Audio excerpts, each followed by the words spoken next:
उससे भी जो है लोग जो है अवगत कराने का काम करते हैं। उसी के आधार पे हम लोग भी काम कर रहे हैं और साथ ही साथ महिला संवाद भी हर ज़िले में चल रहा है और महिलाओं से भी संवाद होती है। तो फीडबैक लिया जा रहा है क्या हकीकत है बिहार में कौन से क्षेत्र की क्या चीज़ें हैं। इसी के तहत जो फीडबैक मिला है महिलाओं का, महंगाई, लोगों का आय कम है और खर्चा ज़्यादा हो चुका है, बचत नहीं हो पाता है, घर चलाना मुश्किल होता है। इसी के तहत हम लोगों ने निर्णय लिया कि माई बहन मान योजना के तहत 2,500 रुपये महिलाओं के खाते में हर महीने हम लोग देने का काम करेंगे। वर्करों से बात होती है तो लोगों का यही कहना है, जो ज़मीन सर्वे चल रहा है उससे लोग जो परेशान हैं, घूसखोरी बढ़ी हुई है, स्मार्ट मीटर जो है बिजली के बिल से लोग जो हैं वो परेशान हैं।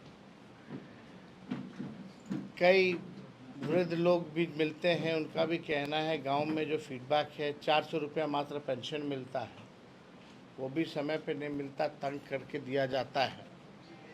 तो इसी के तहत हम लोगों ने ऐलान किया है कि भाई 200 यूनिट फ्री में बिजली अगर हम लोगों की सरकार बनेगी तो हम लोग देंगे।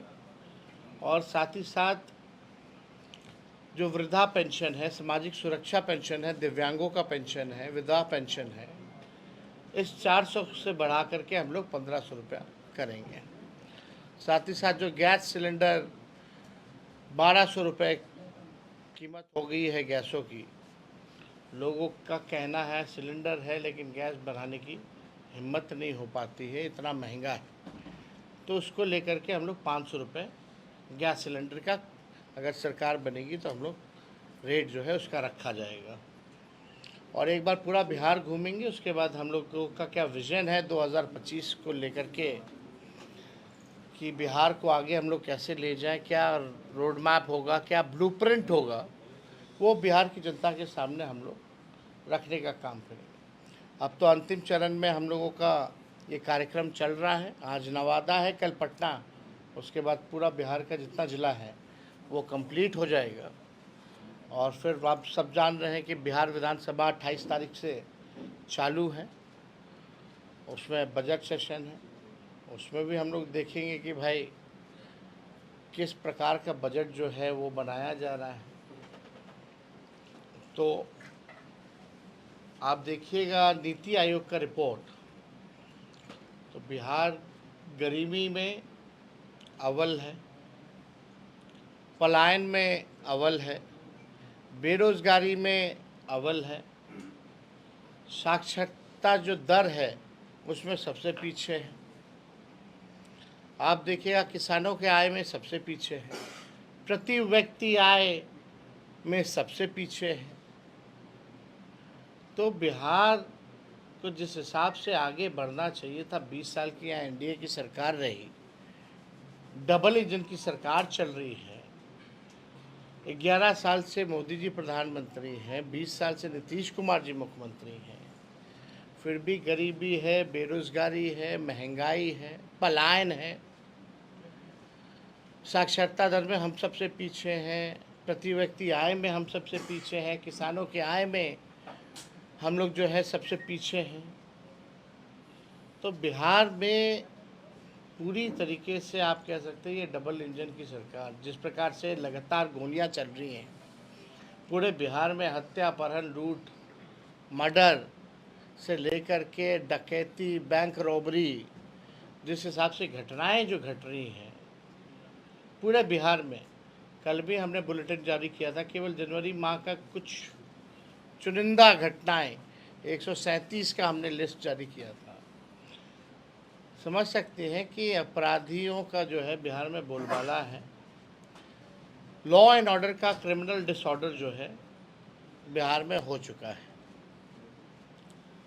तो हम सब लोग हर एक मुद्दे को, बिहार की जनता के मुद्दे को हम लोग उठाने का काम कर रहे हैं।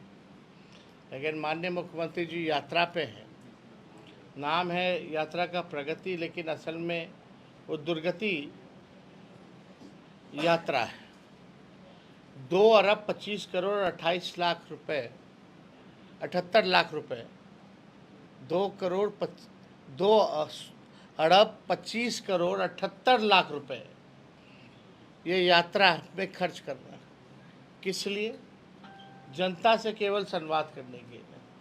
कहते हैं बिहार गरीब राज्य, जहाँ वही चंद अधिकारी पटना में बैठे रहते हैं, उन्हीं के साथ आते हैं, उन्हीं के साथ घूमते हैं। जो जनता दिखाना चाहती है सच्चाई वो नहीं देखते। ना जनता से कोई संवाद होता है, ना ग्रामीणों से कोई संवाद होता है। हरा हरा चीज़ जो है अधिकारी घेरवा करके दिखवाते हैं, किराए पे सामान लगा करके लगवाते हैं। मुख्यमंत्री जी का हेलीकॉप्टर उड़ जाता है, वो किराए वाला सामान उठा के लोग ले जाता है। बत्तख भी लोग लाता है तो वो भी किराए पे लाता है। ये हकीकत है। अब ये 2,25,78,00,000 रुपए कहाँ खर्च हो रहे? ये पूरी तरीके से ये अधिकारियों की लूट की छूट की यात्रा है। जो पैसा जनता पे खर्च होना चाहिए वो पैसा जो है अधिकारी जो है लूटा जा रहा। थाना चले जाइए, ब्लॉक चले जाइए, लोग परेशान हैं। दाखिल खारिज लैंड सर्वे जो हो रहा था, कितनी लोगों की शिकायतें आ रही, लोग कितने परेशान हैं, जो हकीकत है।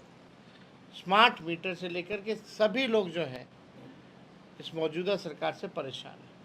पेपर लीक हो जाता, मैट्रिक का परीक्षा हो या बीपीएससी का परीक्षा, ऐसा कोई परीक्षा ना हुआ हो जिसमें नीतीश जी के राज में पेपर लीक ना हुआ हो। हम लोग भी 17 महीने रहे सरकार में, हम लोगों ने भी 5 लाख लोगों को नौकरी दिया, बीपीएससी से परीक्षा कराया, विज्ञापन जारी हुआ और नियुक्ति पत्र हाथ में मिला मात्र 3 महीने में विदाउट एनी पेपर लीक। इनके सरकार में केवल पेपर लीक, तो सरकार ही लीक है। तो हम सब लोग जो हैं आज नवादा पहुँचे हैं। नवादा की भी अलग समस्या होंगी, जो कार्यकर्ता अलग अलग पंचायतों से सभी लोग आ रहे हैं। 5 विधानसभा यहाँ ज़िले में पड़ता है और सभी जगह के वर्कर जो हैं यहाँ पहुँचेंगे और समस्याओं से अवगत कराएंगे और संगठन में क्या सुधार लाना चाहिए उस पर भी विचार हम लोगों की होगी। तो और कोई अगर आप लोगों का सवाल होगा। सवाल है कि आज दिल्ली में एक महिला मुख्यमंत्री को भारतीय जनता पार्टी ने बनाया, कैसे देखते हैं? क्योंकि आप महिलाओं के साथ संवाद कर रहे हो और महिला मुख्यमंत्री बनाया गया दिल्ली में, कैसे देखते हैं? अच्छी बात है। भाजपा चुनाव जीती है दिल्ली में। जनता ने, लोकतंत्र की एक खूबसूरती है कि भाई जनता जो है सरकार बनाती है, चुनती है, प्रतिनिधि को चुनती है। तो भाजपा को मैंडेट मिला। उम्मीद करते हैं कि जो वादे भाजपा के लोगों ने किया है दिल्ली के लोगों से, वो जुमले तक ही केवल जो है सीमित ना रह जाए। अब महिला मुख्यमंत्री बनी है, पहले से भी लोग उनको जानते हैं, एमसीडी में भी लोगों ने उनको देखा है, जगह जगह पर लोगों ने देखा है। अब हमको लगता है कि मुख्यमंत्री का पद एक बड़ा जिम्मेदार पद है। कम से कम उस जिम्मेदार और गरिमामय पद का गरिमा ज़रूर रखेंगे। नवादा में नवादा की 2 व्यक्ति की मौत हुई थी, क्या उस परिवार से तेजस्वी यादव मिलने जाएंगे? नवादा की 2 व्यक्ति का जो है रेलवे स्टेशन भगदड़ में न्यू में मौत हुआ था, उस परिवार से ना तो देखिए लगातार जो है बिहार के लोगों की सबसे ज़्यादा मृत्यु हुई, घाट से लेकर के रेलवे स्टेशन तक, प्लेटफॉर्म तक। कोई भी आप देखिएगा जिम्मेदारी या जवाबदेही किसी पर तय नहीं हुई कि आखिर इस भगदड़ का जिम्मेवार कौन है। किसी पे तय होना चाहिए ना। बाकायदा से रेल मंत्री को तो इस्तीफा देना चाहिए। जब आपको पता है एक स्टेशन की ये हालत नहीं है, बहुतों स्टेशन की ऐसी हालात हैं, तो आपको व्यवस्था रखनी चाहिए। वो व्यवस्था में ये लोग फेल हो चुके हैं। कुव्यवस्था, लोगों को छोड़ दिया गया है, जिसको जैसे मन है वैसे पकड़ रहा है। कोई प्रशासन नाम की चीज़ चाहे स्टेशन पे या घाट पे नहीं दिख रही। घाट पे केवल वीआईपी घाट अगर छोड़ दीजिए तो उसके अलावा कहीं इंतज़ाम नहीं है। तो जो श्रद्धालु जो हैं, श्रद्धालुओं की लगातार जो है मौतें हो रही हैं, तो कम से कम सज़ा तो किसी को मिलना चाहिए ताकि ये लापरवाही जो है आगे ना हो। लेकिन इस सरकार से कोई उम्मीद भी नहीं है। जो गलती करता उसको ये लोग प्रमोशन देते हैं। वही हाल बिहार सरकार का भी है। जो पेपर लीक कराता उसको प्रमोशन मिलता है, जो कोचिंग माफिया वाला है उसको इज्जत मिलती है। तो यहाँ पूरी तरीके से उन सभी परिवार के प्रति हम लोगों की संवेदना है और आगे दोबारा ऐसी ना घटना हो इसके लिए व्यवस्था होनी चाहिए। और बताओ, जांच कमेटी बनाएगी मात्र 2 सदस्यों की, खाना पूर्ति के लिए। 10 दिन बाद किसी को याद नहीं रहेगा। ये केवल आई वॉश है, किसी पे कार्रवाई नहीं की, ये बताइए। इससे ज्यादा दुर्भाग्य की क्या बात हो सकती है? सर, कुंभ के आयोजन को आप कैसे देख रहे हैं?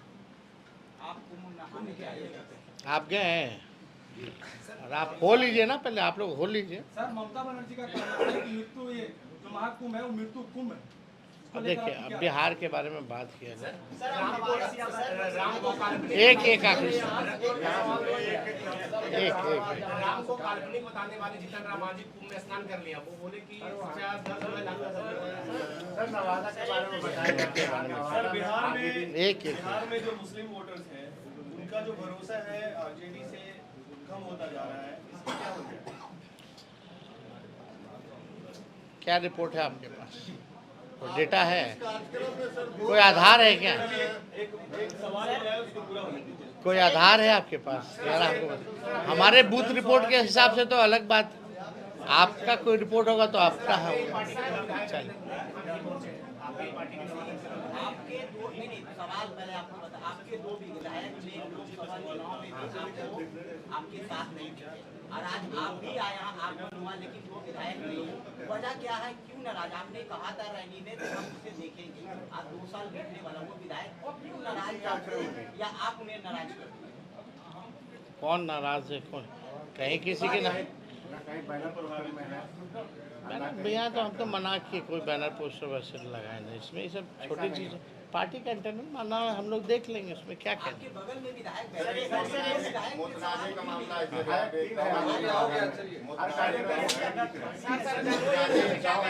प्रखंड में वहाँ के लोग आपसे विस्थापित किया जा रहा है, वहाँ के लोग आपसे मिले भी होंगे, इसके बारे में सर क्या है? कल मिले हम लोग, देखते हैं। उसमें पिटिशन उन लोगों ने दिया है, देख लेते हैं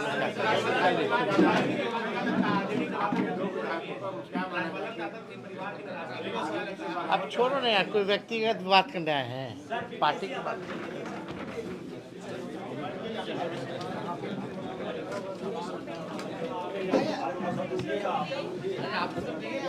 पैनोरमा ग्रुप, जो सोचता है वो करता है। ये लो, मुंह मीठा करो। आज मैंने अपना जॉब छोड़ दिया, अब हम पूर्णिया वापस जाएंगे। जॉब छोड़ दिया है? मतलब ये घर कैसे चलेगा? हम करेंगे क्या? और माँ बाबूजी क्या बोलेंगे? इसलिए मैं एक और मिठाई का डब्बा लाया। अपने बिजनेस के लिए लोन अप्रूव हो गया। अरे लोन अप्रूव हो गया वो तो ठीक है, लेकिन पूर्णिया में हम रहेंगे कहाँ? अपना घर भी तो नहीं है वहाँ। इसलिए तो एक और मिठाई का डब्बा अलग से लाया हूँ। हमने पूर्णिया में घर ले लिया है, पूर्णिया के ई होम्स पैनोरमा में। पूर्णिया में पैनोरमा ग्रुप लेकर आए हैं ई होम्स पैनोरमा। बड़ा घर, आलीशान जिंदगी और अत्याधुनिक सुविधाओं के संग। अरे अरे, अब क्यों मुंह मीठा करवा रही हो? क्योंकि हम घर वापसी जो कर रहे हैं। घर वापसी की खुशी पूर्णिया में ई होम्स पैनोरमा के संग। ई Homes Panorama, luxurious lifestyle redefined.